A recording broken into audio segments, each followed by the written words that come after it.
Well, law of averages had to happen sooner or later.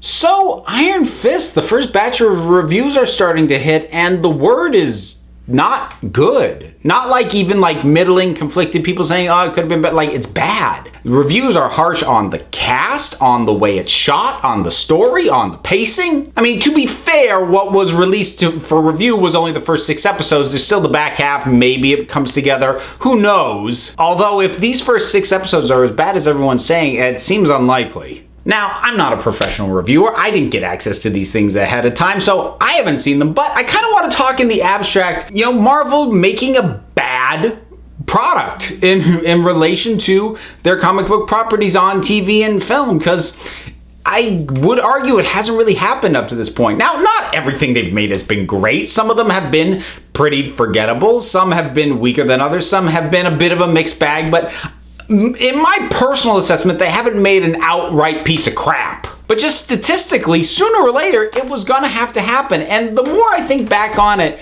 it kind of makes sense that it would be on Iron Fist. I mean, this is one that didn't seem to have a hook or a reason for being other than to be the 4th series leading up to the Defenders. I mean, if we set the movies aside and we just limited to the Netflix shows, everything else had a really serious point. I mean, Daredevil was the Iron Man of the Netflix shows. It had to be the one to establish the tone, the feel, show that this could work conceptually. So that had a lot riding on his shoulders, but it needed to bring the superheroing down to the street level. So it came in with a mission and it went at it. Jessica Jones came in with a very different mission, but a very bold one. This whole notion of empowerment and victimization and the representation of that through the powers that both the hero and the villain had, and how that all played out. Again, went in with a bold take, with a bold mission. Luke Cage, wearing its influences on its sleeve, hip-hop, blaxploitation, the Wu-Tang Clan, that whole vibe of things. They said, we are dipping back into an era and a style of film that's been forgotten, and we're going there. Bold take, great. And Iron Fist,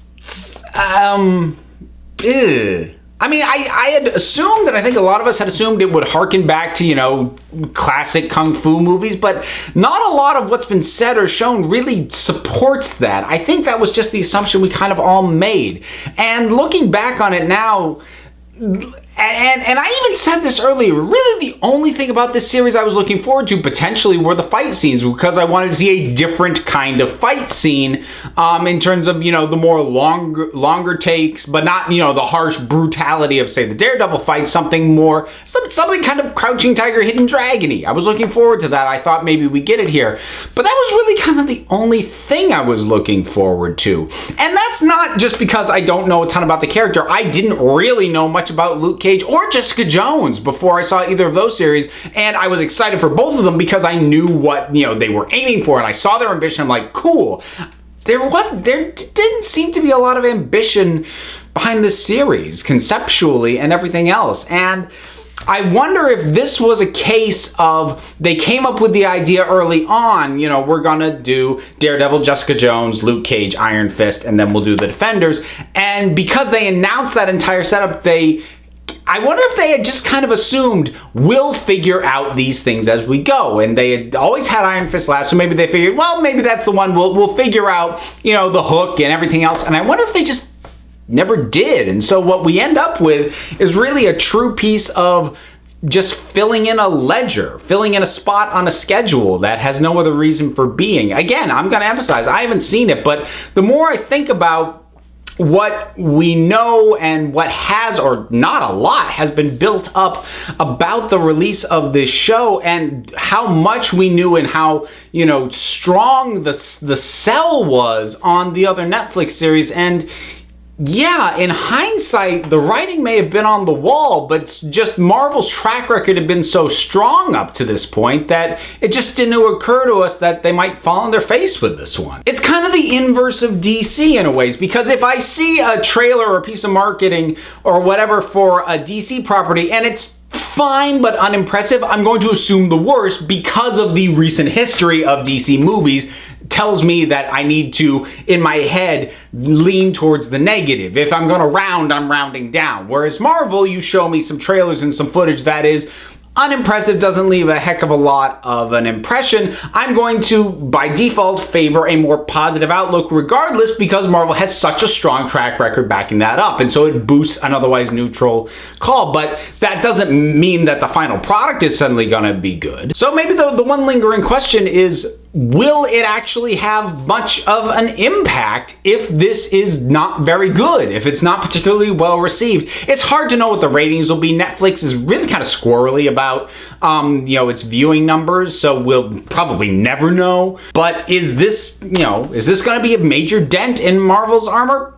Probably not. I think at this point, Marvel Entertainment as a machine is so well oiled and is just moving ahead just with so much momentum that at this point it'll just process the failure. They won't give Iron Fist a second season. He'll show up in The Defenders and that'll be it. If they decide to keep him around, I mean, heck, they might even decide to kill him off. Who knows? But if they decide to keep him around, he'll cameo in other people's series. He won't get his own series again and they'll move on. But it is going to be interesting because for how long Marvel's been at this now, it has been almost 10 years since the first Iron Man. And it's been a hell of a run with, again, at least in my estimation, no true fall down on their face failures. So, you know what? It'll be interesting to see how they handle it, how fans react to it. I think I will be most curious to see whether people who have really bought into Marvel and are Marvel fanboys, which is something I get accused of being, whether they will try to defend this just because it's Marvel, or if they'll go, you can't hit a home run every time, so they struck out on this one, we move on. I'll be curious to see that because, and I'm not trying to poke the bear on this, but this is the internet. DC, Marvel, it really becomes a thing, and it's been really a weird thing to see certain stripes of DC fans try and defend things like Suicide Squad.